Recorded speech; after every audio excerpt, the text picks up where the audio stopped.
Saravá para quem é de Saravá, axé para quem é de axé, a bênção para quem é de bênção. Boa noite a todos, todas e todes. Então, é um prazer, mais uma vez, estar com vocês, né? Não tem como negar o convite da professora Wanda, tanto é que na segunda-feira eu já entrei aqui e fiquei aguardando, né? Pensando que já ia iniciar na segunda, né? Aí mandei uma mensagem para ela, entrei, ninguém está me aceitando.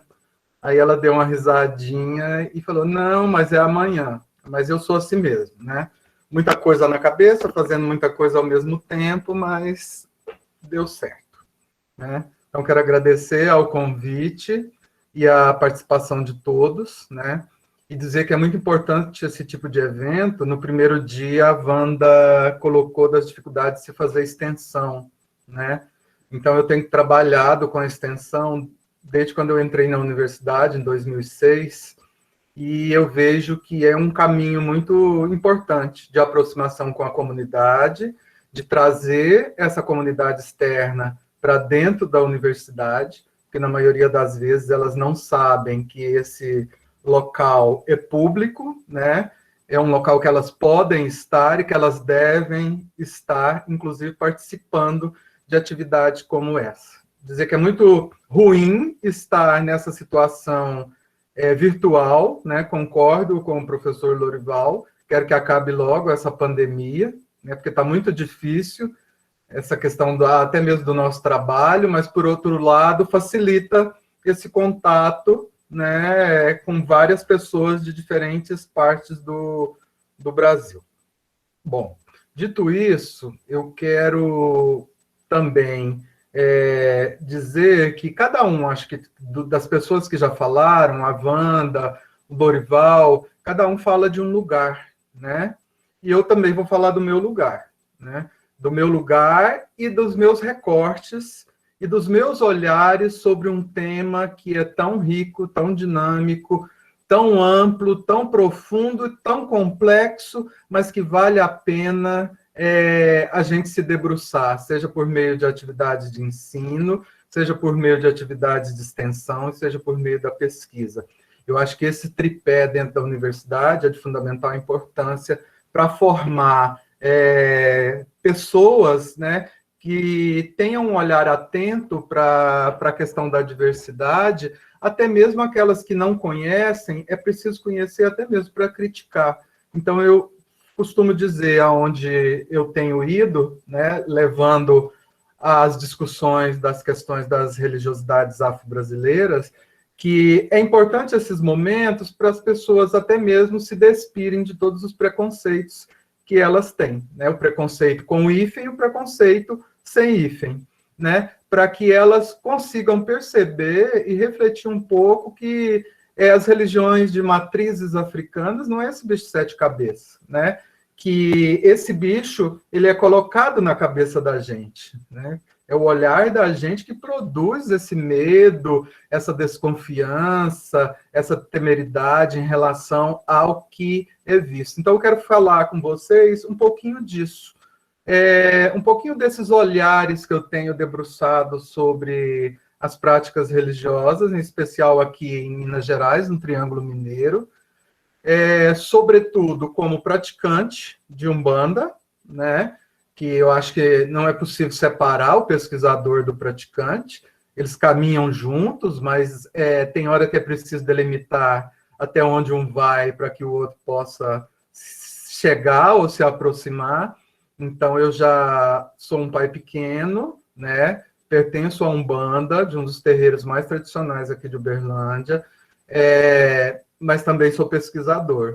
E o meu universo de pesquisa eu dedico àquilo que eu aprendo no cotidiano do terreiro, que é a partir da observação, que é a partir do meu olhar, que é a partir da curiosidade de tentar entender e também de buscar, através das teorias, das metodologias, tentar decifrar esse universo tão rico e plural que são as muitas umbandas que a gente se depara Brasil afora. E Uberlândia não é diferente, como o próprio professor Lorival colocou ontem, se a gente visita várias casas de Umbanda ao mesmo tempo, cada uma tem uma dinâmica, tem uma rotina, tem um processo ritual, e eu quero abordar com vocês um pouco disso, dessas pedagogias, né? Porque eu não posso deixar o meu lado de educador fora desse contexto da minha fala. Então, eu tenho trabalhado muito com a ideia de uma pedagogia do sagrado.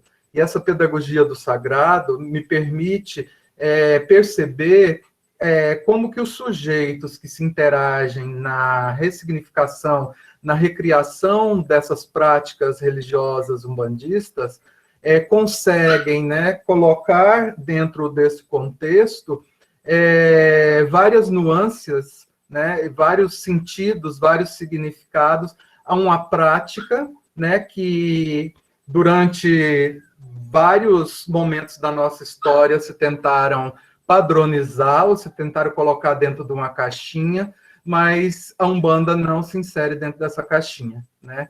São várias caixas que vão se abrindo e vão nos projetando inúmeras surpresas, né? E são essas surpresas que são interessantes. Então, nenhuma pesquisa é igual à outra, né? Nós estamos aqui, várias pessoas na sala. Se todos nós formos pesquisar a Umbanda, cada um vai ter um olhar diferenciado. Podemos até seguir os mesmos referenciais, a mesma metodologia, fazer o mesmo processo, mas o nosso olhar ele vai ser diferente, né? Ele vai se constituir de forma diferente, né? Justamente por essas especificidades, que quem chega no terreiro, cada um vai ter um olhar diferente sobre aquela prática, né? Então, eu quero começar, para não fugir ao protocolo, também pedindo aqui, né, a autorização aos meus ancestrais por meio, né, de um ponto cantado, né, que ele diz assim, eu não vou cantar porque eu não tenho a voz tão boa como a da Wanda, né? Mas o ponto diz assim: tambor, tambor, vem buscar quem mora longe, vai buscar seu Oxóssi nas matas, Ogum lá no Maitá, Pai Xangô lá nas pedreiras, Inhansã e Iemanjá. Esse é um ponto cantado que a gente utiliza no processo de desenvolvimento mediúnico, né, em várias casas de Umbanda, quando a gente vai fazer a gira dos médios para receber, então, as suas entidades. Então, esse canto, ele funciona como se fosse um mantra, ele é cantado, recantado, repetido, na tentativa de buscar essa nossa ancestralidade. É isso que eu peço hoje. Com a licença, então, de Exu Marabô e de Exu Mangueira, eu saúdo o Exu do dia, que é o Senhor Tranca-Ruas, né? Que hoje é quinta-feira, é dia de Exu Tranca-Ruas. Então, peço a permissão a ele para que tudo corra bem, né? Como lembrando o que o Lorival colocou, então vamos pedir a proteção. Tá. Então, vamos lá. Eu gostaria, na minha fala, de partir dessa relação da importância da extensão na construção de pesquisas. Então, eu vou focar a minha fala inicial para entrar nessas muitas umbandas aqui em Minas Gerais, na importância que a extensão tem na construção, né, de olhares acadêmicos sobre a temática. Em 2016, aqui na Universidade Federal de Uberlândia, nós participamos de um edital que, infelizmente, não está mais em funcionamento, que é o PROEX-MEC, que é um edital de extensão, né, que ele era bastante significativo, lançado de 2 em 2 anos, e a gente conseguiu um recurso, né, fomos na região sudeste, o programa, né, de extensão aprovado em primeiro lugar, dentre todos da região sudeste, e a gente trabalha dentro de um laboratório que nós temos aqui, que é de produção de vídeo documentário e cultura popular, que é o DocPop, e nós, então, através desse laboratório, concorremos a esse edital do PROEX.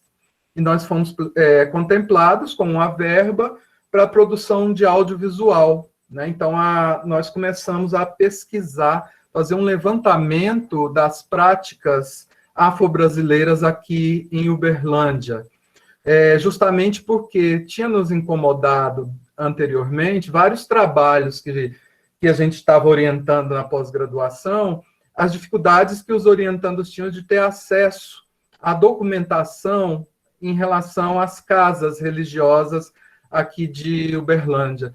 E um trabalho em específico de um aluno de mestrado, ele apontava que existia em Uberlândia mais de 200 casas religiosas. E que essas 200 casas religiosas, elas estavam espalhadas por todo o tecido urbano da cidade. Mas a gente olhava nos bairros e não conseguíamos enxergar essas casas. Então, nós resolvemos fazer um projeto na tentativa de mapear, né, essas casas religiosas, tanto de Umbanda quanto de Candomblé, aqui de Uberlândia, e também tentar identificar, dentro dessas casas que fossem mapeadas, algumas que nos servissem de referencial para pensar a própria Umbanda e o Candomblé em Uberlândia, né? Então, nós começamos colocando no Google um formulário para que as pessoas nos indicassem a existência de casas religiosas. E muito nos espantou que nós conseguimos mapear mais de 600 casas, né? Numa cidade que tem cerca de 700 mil habitantes. Então, é muita casa, né, religiosa. Mas a gente foi para o poder público, para a prefeitura. Nós tínhamos uma Secretaria de Promoção da Igualdade Racial, fomos até essa secretaria, mas lá não encontramos nada. Não tinham políticas públicas voltadas para as questões étnico-raciais, nem para a religiosidade, mesmo existindo uma lei, que é a Lei 10.639, que referenda, né, não só o trabalho no campo da educação, mas como também de valorização do patrimônio. E o material que se tinha, né, era só sobre o congado, porque aqui a região é forte em congado. Como eu também sou pesquisador de congadas, né, de festas, meu mestrado e meu doutorado foi nessa área, eu consegui adentrar por esses ternos, que a gente chama de ternos, que são os grupos de dançadores, e a gente foi vendo que cada grupo desses de dançadores estava ligado também a um terreiro. E a gente foi construindo essas teias, né, até chegar a esse mapeamento de 600 casas religiosas. Mas o que mais nos chamou a atenção, além de não existir nenhuma lei municipal que referende a manutenção dessas casas, né? Agora, o ano passado, antes da pandemia, que a Secretaria Municipal de Cultura começou aqui em Uberlândia o mapeamento desses terreiros como espaço patrimonial, justamente para atender a política da lei de Aldir Blanc, né? Inclusive, a casa que eu frequento, nós fomos contemplados com recursos dessa lei. Mas, antes disso, não tínhamos nada, né? As pessoas, se você perguntasse para os moradores da cidade, todo mundo fala que é católico ou que é espírita. Inclusive, um dos pontos que nos chamaram a atenção foi isso. A maioria das casas de Umbanda e Candomblé, principalmente as de Umbanda, Candomblé nem tanto, mas mais as de Umbanda, elas vinham disfarçadas de centros espíritas.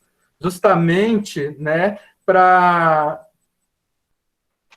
uma questão histórica que o próprio Lorival colocou, e a Wanda também, que é da própria perseguição que houve nos séculos passados em relação a essas casas. Muitas delas elas eram fichadas nas delegacias.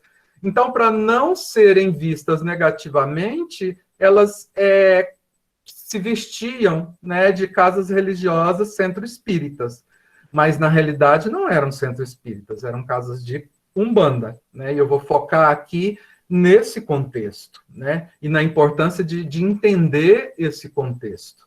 Então, visitando essas casas, né, nós vimos que a maioria delas não tinham placas informando, né? Então, as casas funcionavam ou na sala do dirigente, do pai de santo, da mãe de santo, ou no fundo do quintal, num puxadinho, ou algumas que eram maiores não possuíam placas, a não ser placas dizendo que eram centros espíritas, justamente para não chamar mais a atenção. Mas se a gente observasse na rua, né, a partir das 18 horas até as 19, a movimentação era muito grande de pessoas vestidas de branco, entrando e saindo de determinadas residências. Isso nos chamou a atenção. Então, os vizinhos falavam, ali tem uma casa. A gente chegava, mas, nossa, mas aqui não parece que é uma casa. Quando você pedia para entrar, você via que realmente ali tinha toda uma estrutura, é claro, bastante simples, mas que atendia, então, esse contexto das casas religiosas. Nós fomos conseguindo mapear, né, que deu origem, então, ao documentário Agô Minha Mãe e a coletânea Mulheres de Fé, Urdiduras no Candomblé e na Umbanda. E para fazer esse trabalho, como a gente se assustou com 600 casas e nós tínhamos só 2 anos, não era possível a gente trabalhar com 600 casas religiosas. Então, nós optamos pela mais antiga, por uma casa que saiu dessa casa mais antiga de Umbanda e por uma casa de Candomblé dirigida por uma pessoa branca, por uma mulher branca.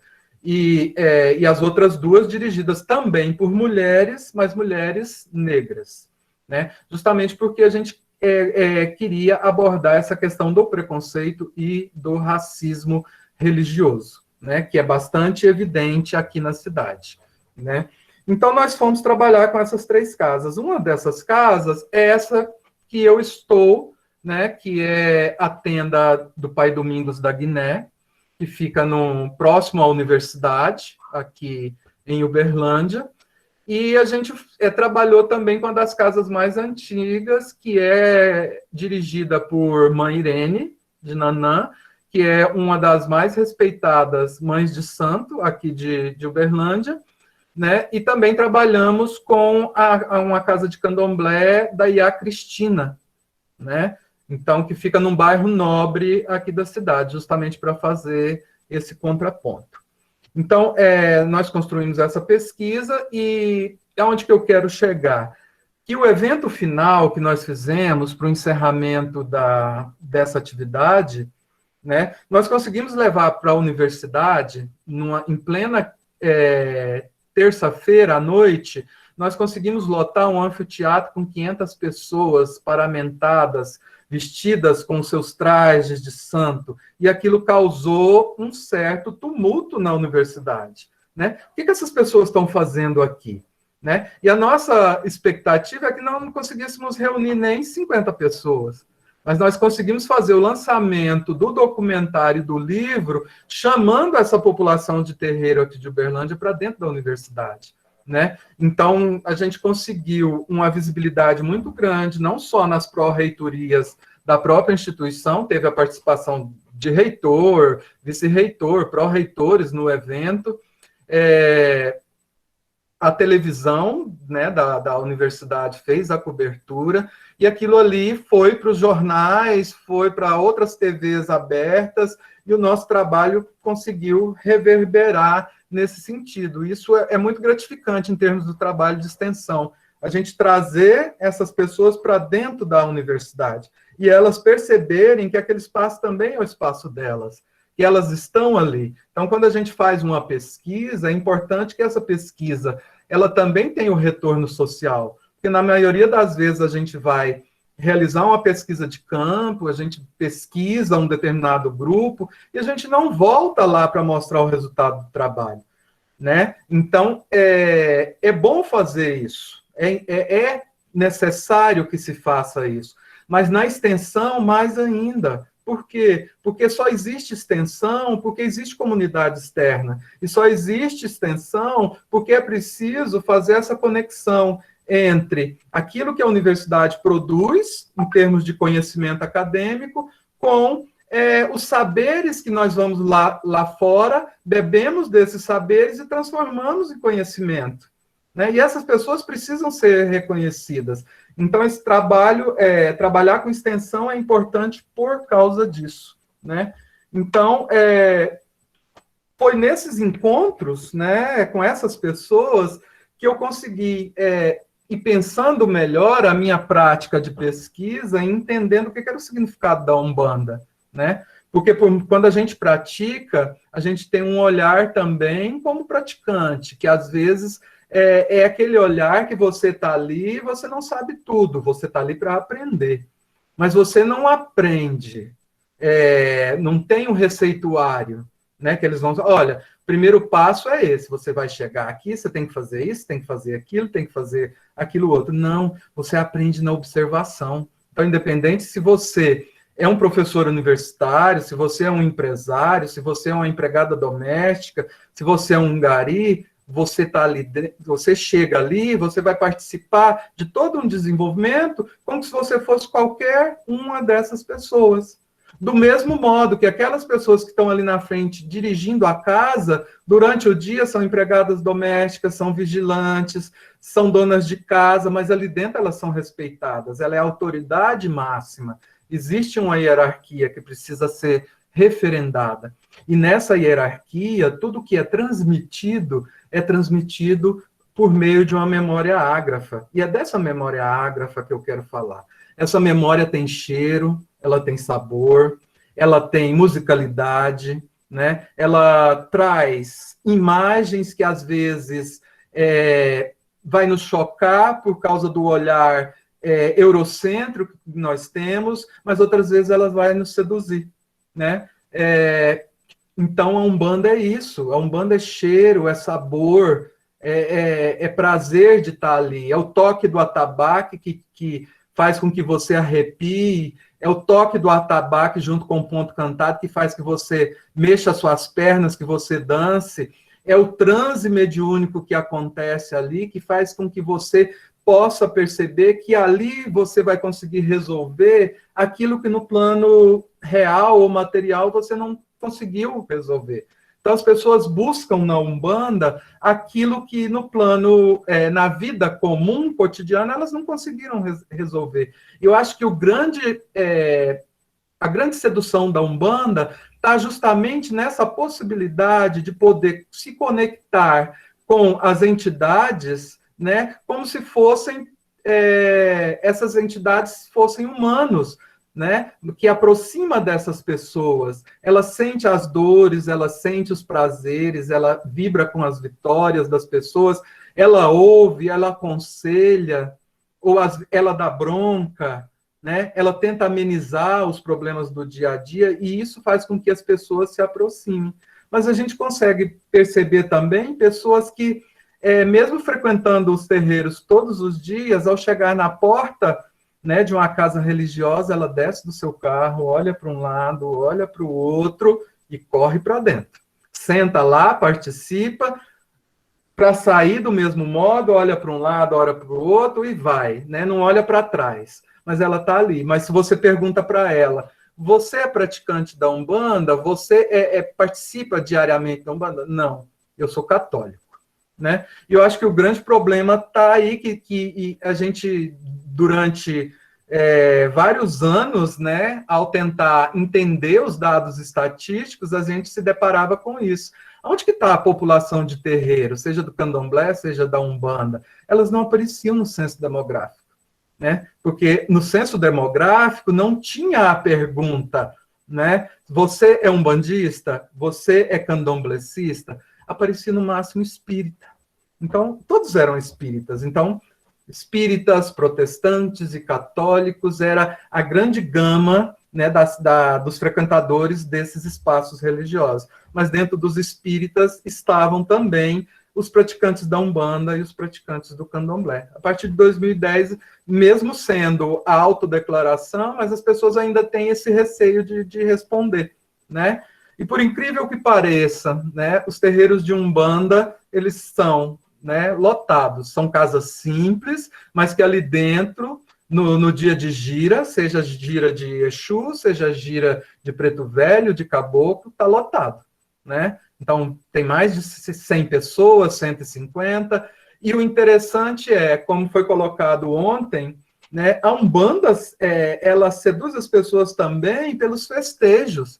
O calendário litúrgico da Umbanda, se é que eu posso dizer que seja um calendário litúrgico, mas o calendário ritual, ele começa com festa e termina com festa, né? Foi essa a proposta do meu pós-doutorado que eu fiz aí em Maringá, né? Trabalhando a questão das políticas públicas e como a gente poderia fazer uma leitura dessas práticas religiosas aqui em Minas Gerais por meio das festividades. Então, os terreiros aqui inicia janeiro comemorando São Sebastião, né? Um santo católico, mas que na realidade comemora-se Oxóssi, Senhor das Matas, e termina no dia 31 de dezembro, com a festa de entrega do ano para o orixá regente do ano, esperando o próximo que vai fazer a regência. Né? Então, inicia com festa e termina com festa. E essas festas são regadas a muita comida, né? Muita fruta, muita comida. Então, as pessoas vão, elas levam, socializam essas comidas, sejam as frutas, os pratos, mas depois essa comida é revertida novamente para os presentes, porque ela recebe ali a sua fluidificação e, ao ter contato com a ingestão daquela comida, ela recebe também o axé daquele momento, né? Então, por isso que eu falo que a Umbanda tem seus cheiros, seus sabores, tem sua sedução imagética, mas ela também segue um ritual, né? E esse ritual, por mais que ele seja constituído por uma memória ágrafa, cada dirigente de terreiro, ele desenvolve uma metodologia ali dentro, né? Mas essa metodologia, ela não é como uma receita de bolo que vai dizer, né? 3 ovos, 500 gramas de farinha, leite morno, leite gelado. Não, ela é construída na intuição, né? É a entidade que vai dizer o que é para fazer. Então, o exemplo das festas, se a gente acompanha a festa de um ano e vai acompanhar a festa do outro ano, dedicada a mesma entidade, a um mesmo orixá, a festa não é igual, né? E o ritual também não é igual, apesar dele ter uma sequência lógica. Mas o que acontece durante esse ritual é que faz com que a gente perceba que essa Umbanda não é uma Umbanda no plural, né? Que ali dentro não está presente só o catolicismo, não está presente só o kardecismo, não está presente só as práticas do candomblé, mas está presente uma miscelânea de práticas que são adquiridas desse processo de regionalização também da Umbanda. E isso acaba estando presente visualmente no contexto das próprias entidades. E é isso que eu quero trazer um pouco para a gente poder discutir.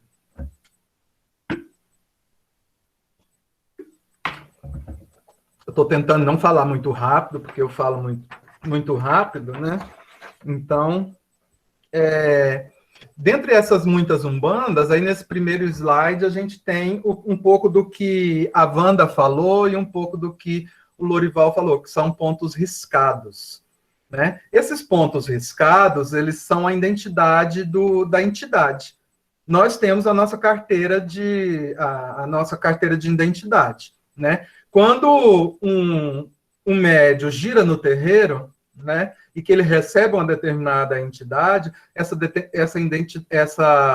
entidade ela tem que dizer qual é o seu nome, qual é a sua linhagem, também riscar o seu ponto, para demarcar o seu território ali dentro. E geralmente, quando se tem, essa entidade vem, já tem ela no terreiro, aquele médium roda novamente ou gira novamente para trazer outra entidade que não há ali naquele terreiro. Então, aí a gente tem alguns exemplos de pontos riscados, né? Que é esse que vai dar identidade para as entidades que compõem o terreiro. Algumas casas, não sei se aqui a maioria já frequentou alguma casa de Umbanda, a gente pode ter, né, esses pontos riscados na própria parede do congá, representando, então, a linhagem da casa, né? Ou a gente pode ter outros símbolos ou outras imagens que vão corresponder à questão daquela Umbanda que é representada ali naquele espaço.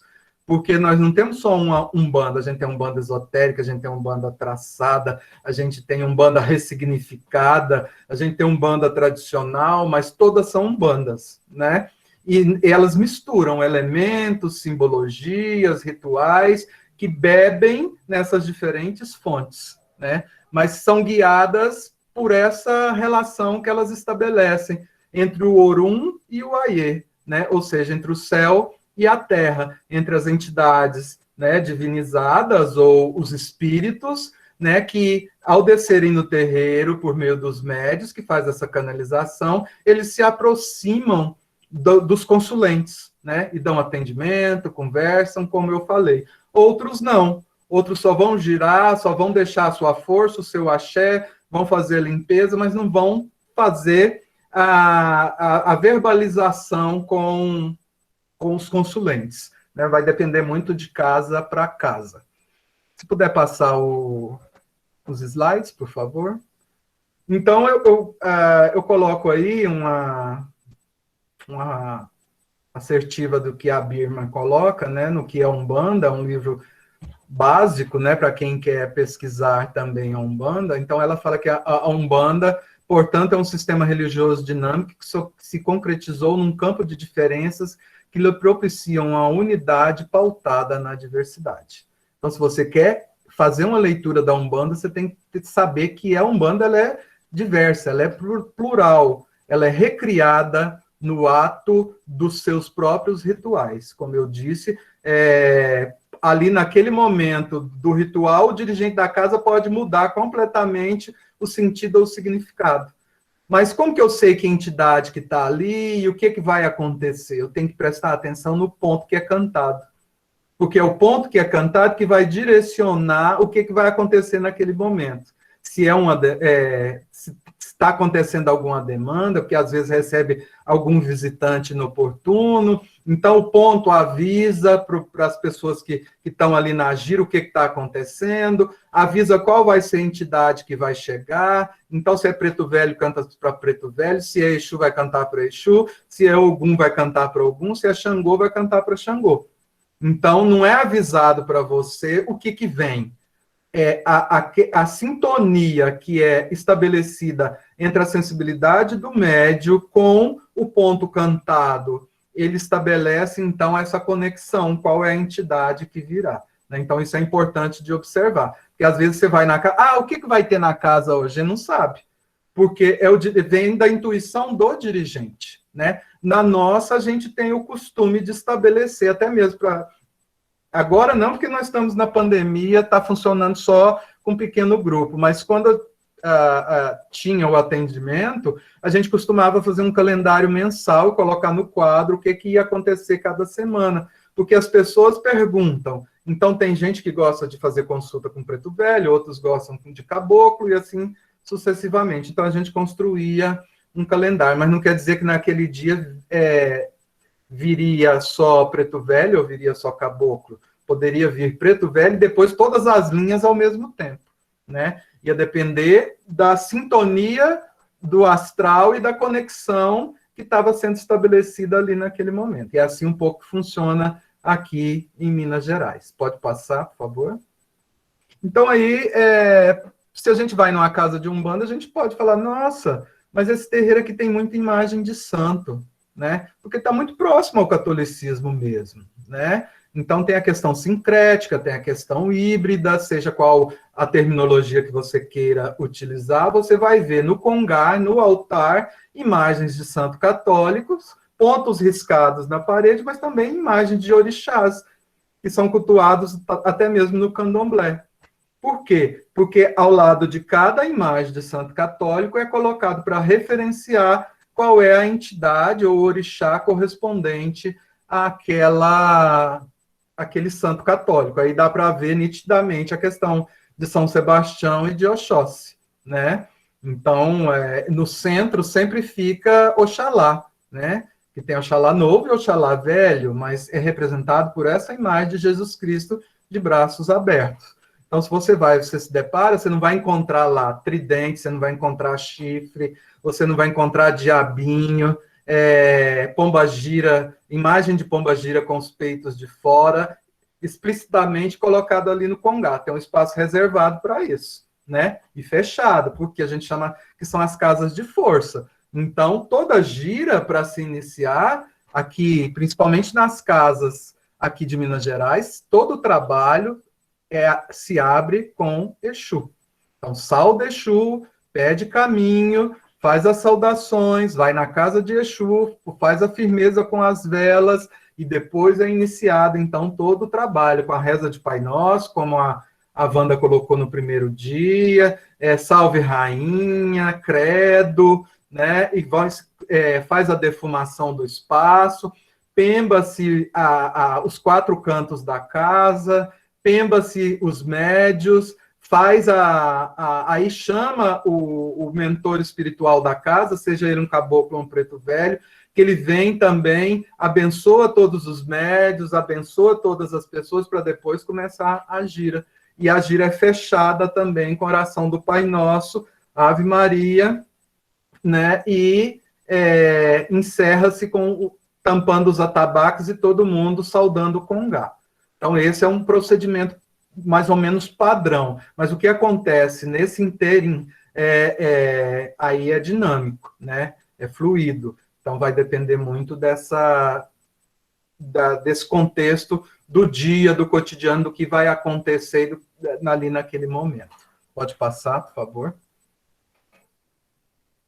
Foi colocado aqui também, às vezes, eu estou retomando, porque eu acho que tem pontos importantes da gente retomar. Foi colocado tanto pela Lavanda quanto pelo Lorival, né, a questão que nem todo preto velho foi um dia escravo ou velho, né, mas ele vem nessa roupagem. Por quê? Porque ele está ali representando essa ancestralidade, mas a gente sabe que ele pode ser da linha do Oriente, trabalhar com a linha de cura mais próxima ao kardecismo, mas ele vai vir nessa figura do preto velho, que representa a ancestralidade presente no terreiro. Então, tem alguns elementos simbólicos que são constituintes na roupagem mediúnica do médio, que é o sujeito que vai dar o campo de incorporação para aquela entidade. Então, ele vai usar o cachimbo, ele vai usar o cajado, ele vai ter um rosário de contas para fazer as suas rezas, ali dar o passe nos consulentes, mas também ele pode usar de outros elementos simbólicos, por exemplo, como cristais, como água, como raízes, pedras, vai depender da linhagem que ele trabalha e qual a linha que ele executa dentro dessa questão espiritual. Mas todos ali vão estar com seu cajado na mão, com o corpo curvado, vão falar numa linguagem bem simplória, e vão ser aquelas figuras que vão abraçar o consulente, dando conselhos positivos, tentando entender o lado dele. Mas não quer dizer que ele seja sempre que ele foi um escravizado africano, né? Ele pode vir de outras regiões, de outros países, mas ele está ali naquele momento representando aquela linhagem dos pretos velhos. Da mesma forma, os caboclos, né? Aqui para nós tem uma diferença que eu acho que não sei se tem nos outros terreiros, mas a gente tem caboclo de pena, que é da linha de Oxóssi, que trabalha com essa manipulação das plantas, das ervas, né? Que dança dentro dessa questão lúdica tribal, das tribos indígenas, com passos de danças, que faz a pagelança, mas nós também temos os caboclos de Ogum e os caboclos de Xangô, né? Então, no nosso terreiro aqui em Uberlândia, principalmente Uberlândia, caboclos não verbalizam, porque eles representam essa questão mais primitiva dessa nossa brasilidade. Ele não conversa com o consulente. Ele pode até conversar, mas é numa linguagem que vai precisar de um cambone, como foi colocado aqui, para fazer a interpretação para o consulente do que ele está falando. Mas ele trabalha mais com passe, com limpeza, com cura, né? Do mesmo modo que a gente tem a figura de Cosme e Damião, ou os Zerês, ou as Ibejadas, que também podem não ter sido crianças, mas eles vêm na roupagem de crianças. Então, a gente vai ter Joãozinho da Pedreira, Mariazinha da Pedreira, e assim sucessivamente, vários outros nomes vão ter essas entidades de crianças, que vão comer bolo, vão comer açúcar, vão chorar, vão brincar. Então, adultos, você chega no terreiro, você vai ver mulheres, né, senhoras brincando de boneca, rindo, sentada emburrada, tomando água com açúcar, comendo bolo com a mão, faz uma bagunça, mas eles trazem a alegria deles, né? E aquela vivacidade para dentro do terreiro, né?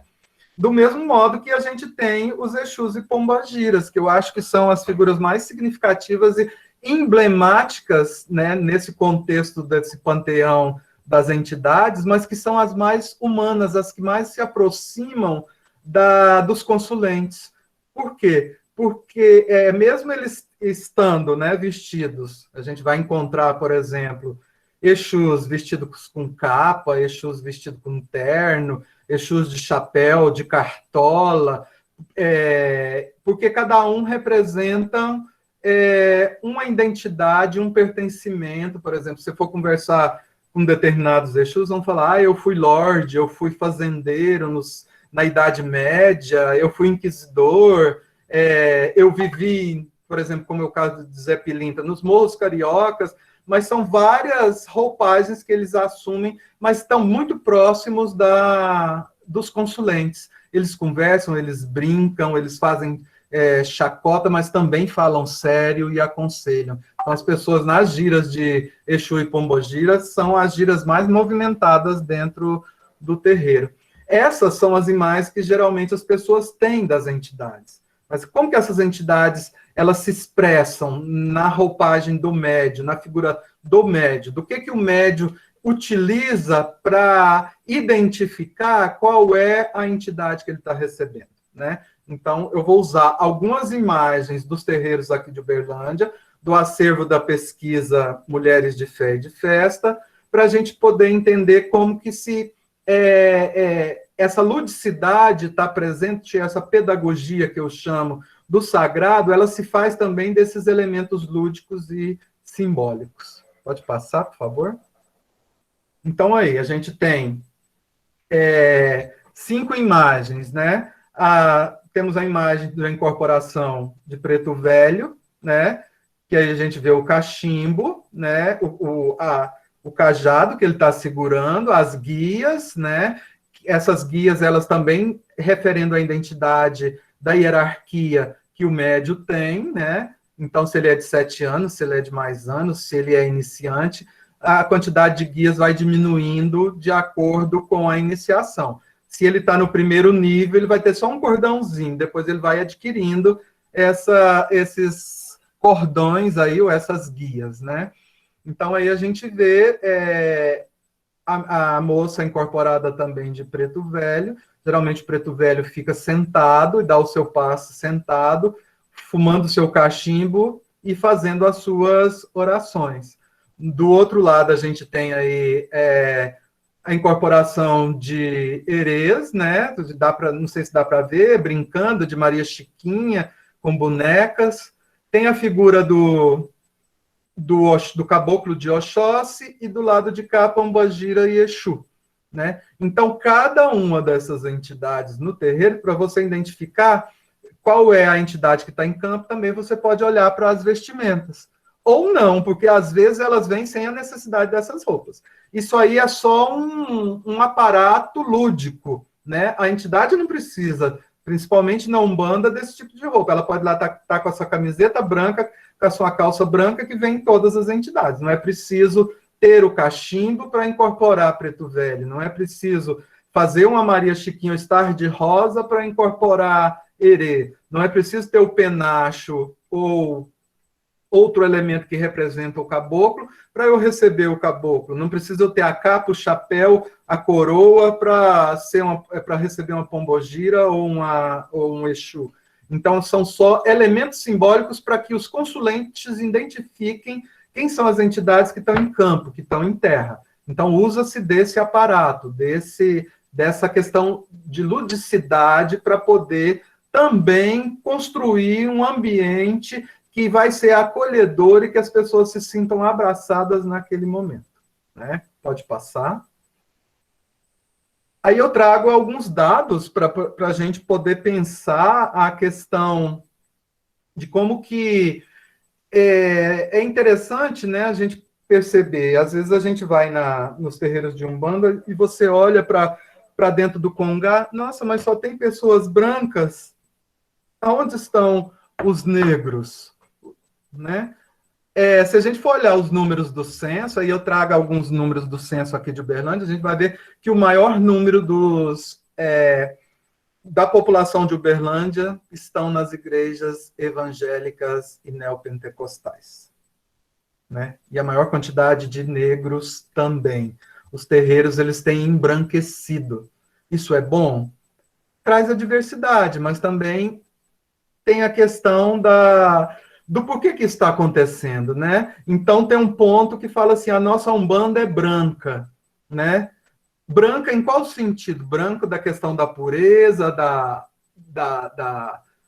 paz, de trazer a fé, ou porque é branca também por causa dos seus elementos humanos que estão ali dentro, né? Porque se você olha para o Congado, você vai ver muito mais brancos do que negros. No meu terreiro é uma exceção. Como é uma casa conduzida por 7 mulheres, que também é uma diferença que a gente encontrou aqui em Uberlândia, a maioria dos dirigentes das casas religiosas são mulheres, e na minha são 2 Ialorixás, né, são 2 irmãs. A mãe faleceu, né, em 2008, e as 2 filhas assumiram a responsabilidade do comando da casa. E as outras 5 irmãs cuidam das outras partes, né? Tem a Iabá das Almas, tem aquela que cuida para receber as pessoas, todas são mães, mas quem toma a frente são 2 irmãs. E o interessante é que elas dividem o processo ritual, porque elas assumiram as entidades da mãe, né? Quando elas foram reabrir o terreiro, todas elas já tinham feito a cabeça. O que é fazer a cabeça? Receber todas as suas entidades das 7 linhas, né? Então, o interessante é que no primeiro dia, depois que a mãe faleceu, que abre o terreiro, ficou um tempo, né? Como é de praxe, ao invés de vir o preto velho da mãe que estava assumindo o terreiro, ela recebe o preto velho que a mãe dela recebia. E todo mundo se assustou, porque veio idêntico, né? Então, ele passou a ser o preto velho da casa. Depois, numa gira de Exu, aconteceu a mesma coisa. O Exu, que era da mãe, incorporou na outra filha. Então, elas dividem, né? Elas comandam o terreiro, são 2 irmãs que estão à frente, abrem os rituais, fazem tudo, mas uma incorpora o preto velho da mãe, a outra incorpora o Exu. E elas trabalham juntas, né? E é uma casa muito rígida, porque elas buscam manter as raízes. Aí eu até, às vezes, faço algumas críticas, por exemplo, na época de festa de Preto Velho, 13 de maio, né? Uma coisa que me incomodava muito é que elas pediam sempre no dia da festa do 13 de maio uma saudação, né, à Princesa Isabel. Né? Vamos dar uma salva de palma à Princesa Isabel por ter libertado os negros escravizados. E eu falava, gente, não foi bem assim. Vamos estudar? Vamos tentar entender? Aí eu fui trabalhar com o projeto de extensão dentro da casa, para poder dar essa formação, trabalhando dentro da Lei 10.639. Mas eu nunca disse para elas, não faça isso. Né? E chegou numa festa do ano passado, não teve a viva a Princesa Isabel. Eu falei, opa, então surtiu o efeito, né? Então entenderam o recado. E eu tenho sempre trabalhado com elas, porque são pessoas muito simples, elas têm um conhecimento muito grande da Umbanda, mas falta um pouco desse traquejo de entender. Então, esse projeto de extensão também ajuda nesse sentido, né? De ir para dentro dos terreiros e também levar uma formação, né? De também ter essa troca. Eu aprendo, mas eu também ensino, né? Mas esse ensinar não pode vir de cima para baixo, né? Não é na vertical, ele tem que ser na horizontal, né? Porque se a gente pegar os princípios dos valores afro-brasileiros, um desses valores é a circularidade, que coloca todo mundo no mesmo pé de igualdade. Eu não vou pôr ninguém enfileirado. A Umbanda pode até ter uma hierarquia. Tem o pai de santo, depois tem o pai pequeno, tem o médium, tem o cambono, tem o cambono iniciante, mas na hora dessa troca de vivência, de experiência, da busca desse conhecimento, desse aprender e desse ensinar, todo mundo tem que estar uníssono, né? Falando a mesma língua e estando aberto para receber e para aprender. né? E esses dados deixam a gente nessa inquietação, né? Por que aparece assim, né? Por que essas pessoas comandam essas casas funcionam no fundo dos quintais, mas elas não aparecem nos dados censitários? Por que elas não têm uma política pública local de valorização dessa prática religiosa na cidade? Por que a Umbanda não toma os espaços públicos, né, da cidade? São poucas vezes que a gente vê marcha para Jesus, a gente vê desfiles que são feitos dentro das igrejas católicas, no meio das ruas, cultos, mas quando a gente vai fazer um culto de Umbanda ou Candomblé no meio da rua, todo mundo fica assustado. Opa, o que está acontecendo ali? Aqui a gente tem uma festa, tem um parque aqui que chama Parque do Sabiá, uma área enorme com lagos, pista de caminhada, de atividade, tem vários quiosques, e a gente faz aqui uma festa de Iemanjá, né? Essa festa de Iemanjá ela é feita num dia mais movimentado desse parque, que é no sábado. Mas as pessoas passam, estão fazendo caminhada, estão andando, passa todo mundo desconfiado. Aí você olha para as pessoas, aquele lá vai no terreiro, mas ele não chega lá, porque ali ele vai ser visto, né? Ele fica de longe olhando, ou disfarça e segue. Então, por que esse olhar, né, para as religiões de matrizes africanas? Porque as pessoas ainda têm essa visão pejorativa, esse olhar eurocêntrico de que aquilo é uma coisa do mal, que aquilo lá não pode ser marginalizado, que elas não precisam estar ali presentes, que não podem, que por ser um país católico, elas têm que dizer que são católicas, mas elas vão na igreja católica, mas no outro dia está no terreiro. Elas vão na igreja evangélica, mas no outro dia está no terreiro. Né? Um exemplo disso é minha mãe. Né? Minha mãe é evangélica. Então, às vezes, quando eu vou lá na casa dela, que ela mora numa cidade aqui perto, ela fala, estou sentindo a dor, a casa parece que está pesada, o que eu faço? Né? Então, então vamos defumar, vamos fazer isso? Nossa, meu filho, mas você está no caminho errado. Se você morrer, você não vai ter salvação. Eu falo, mãe, mas não esquenta com isso, não. Segue a religião da senhora que eu sigo a minha. Não, mas eu estou com a dor nas pernas, você podia me benzer? Né? Então, mas ali dentro, mas lá fora ela é evangélica. Nossa, não, o filho dela não pode ser um bandista. Né? Não, mas ele ajuda também, ele faz caridade. Né? E esse é o olhar da maioria das pessoas. Eu gosto de frequentar, mas eu não quero que ninguém saiba. Então, quando o recenseador bate lá na minha porta, qual que é a sua religião? Sou católico. Né? O kardecismo ainda aparece porque é aquela visão, né, da elitizada, como foi colocada aqui. Então, não, eu sou kardecista, mas você vai lá, aqui é mesa branca, mas depois que fecha as portas, gira para Exu. Né?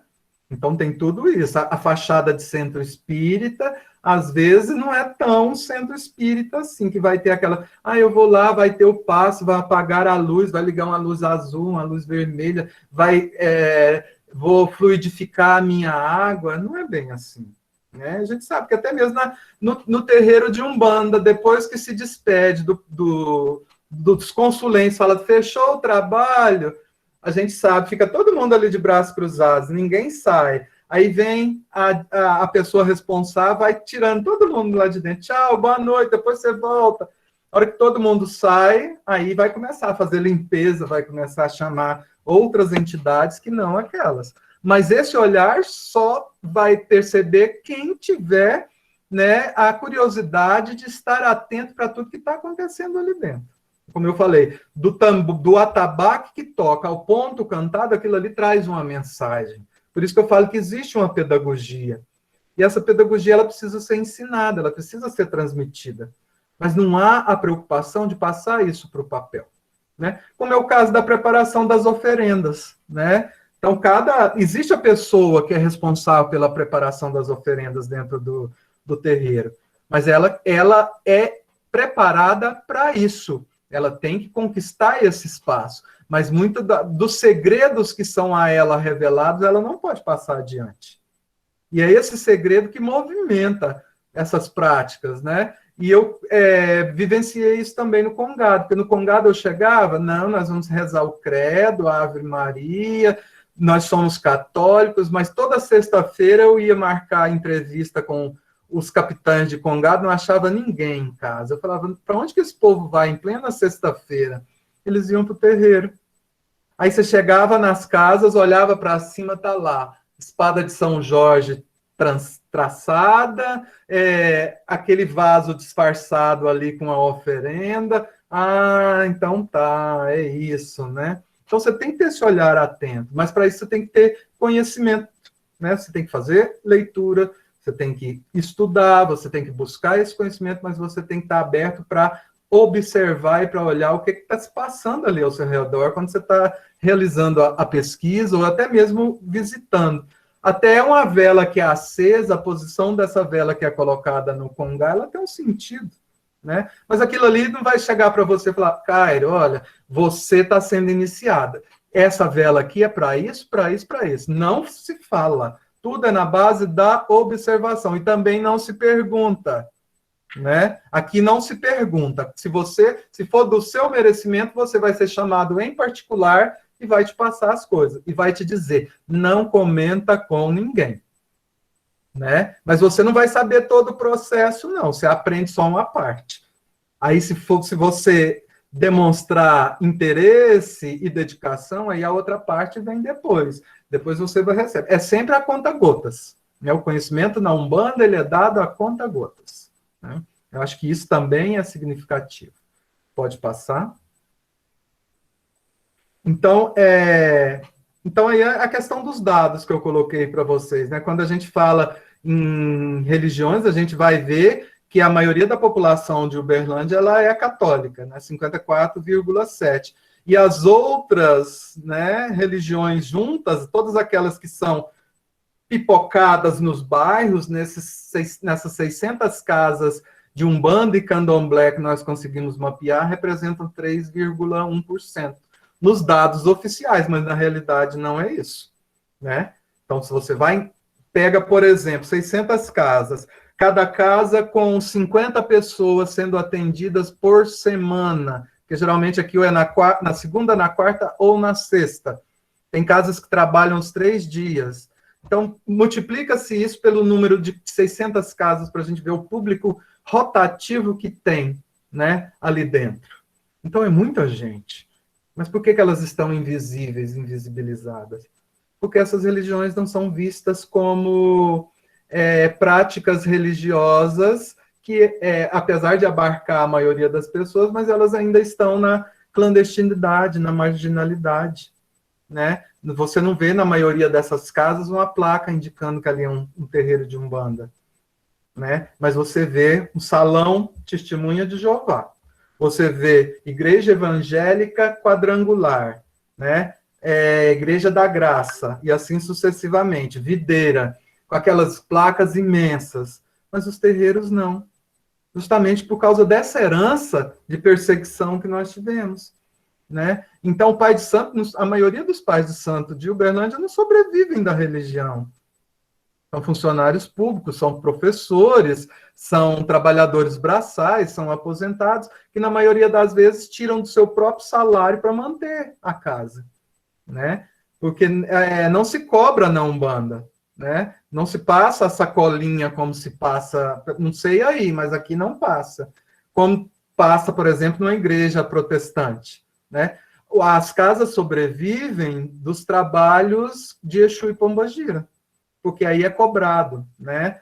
Então, cobra-se um valor simbólico, porque as casas precisam pagar água, energia, impostos, e os médios contribuem com uma mensalidade e com os fomentos, né? Pólvora, vela, e tudo que precisar. E a própria limpeza da casa, são os médios que fazem, né? Então, tem muito disso. Pode passar, por favor?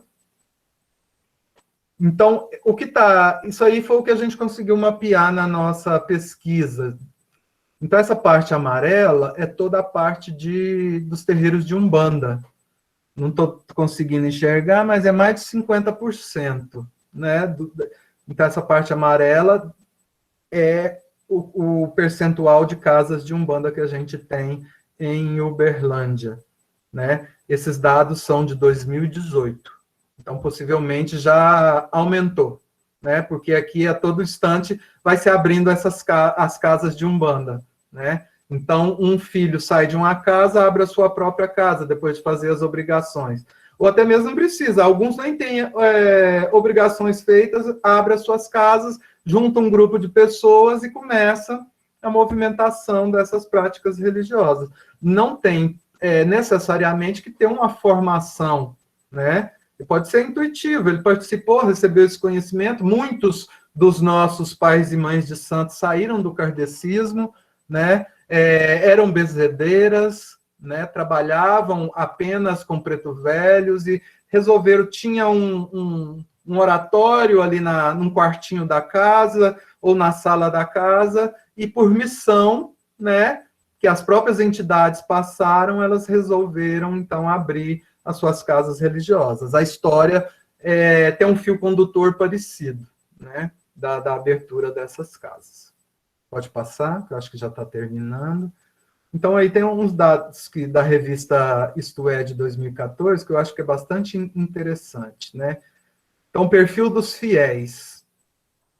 580,797 dos brasileiros declaram seguir a Umbanda ou o Candomblé. Destes, 47% são brancos. 13% tem nível superior, né? 11%, esse número 13% também, estou sem óculos, como é que eu vou enxergar, né? Tá. 13% tem nível superior completo, acima da média nacional de 11%, né? E esse número cai para 4% entre os evangélicos e os pentecostais. 7% dos umbandistas ganham acima de 5 salários mínimos por mês. Então, essa é uma realidade do Brasil. Se a gente for olhar para a nossa realidade aqui em Minas Gerais, é completamente destoante esses dados. Só não é a questão de brancos, né? Que a gente tem muita presença de brancos. Mas, assim mesmo,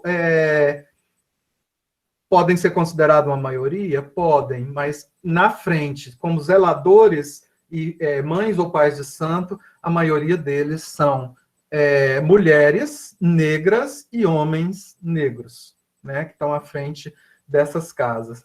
Então, a gente precisa entender que dentro desse contexto da Umbanda, né, para além daquilo que é visível, para além daquilo que é palpável, tem esses segredos, tem toda essa lúdica que nos encanta, né? Então, do defumador que é passado ali, daquela fumaça, ao cachimbo do preto velho, ao charuto de Exu, aquela fumaça que é emanada ali tem um sentido, tem um significado, né? Do toque da entidade na pessoa, do estralar dos dedos, do toque das mãos, de uma movimentação que está acontecendo dentro do congá, tudo aquilo ali deve ser lido e relido, porque ele traz uma mensagem, né? Essa mensagem cifrada é o que dá essa dinâmica à Umbanda e faz da Umbanda essas muitas Umbandas como as praticadas aqui em Minas Gerais. Então, quando vocês forem frequentar um terreiro de Umbanda, vão com esse olhar, né, aberto, descortine esse olhar e olhe para a Umbanda, não só como uma prática religiosa, mas também como uma cultura que está em constante processo de recriação, porque, para mim, Umbanda também é movimento e é recriação, como foi colocado aqui. Muito obrigado. Eu deixo essa frase só para a gente refletir, né? Muitas são as lacunas que ainda existem em relação à Umbanda, e ainda bem que elas existem, pois assim novas trilhas poderão ser abertas, dando vazão a novas percepções e novas interpretações desses e de outros sentidos do viver a Umbanda em Minas Gerais. Então, cada um que vir aqui e olhar para a Umbanda em Minas vai perceber elementos que às vezes eu não percebi, né? Se quem está aí em Maringá, ao olhar para a Umbanda de Maringá, vai perceber elementos que a Wanda não percebeu, que outras pessoas não perceberam. Né? Por quê? Vai depender dessa sensibilidade que cada um vai exercer ali dentro daquele espaço, seja como praticante, seja como visitante, ou seja como pesquisador. Mais uma vez, muito obrigado.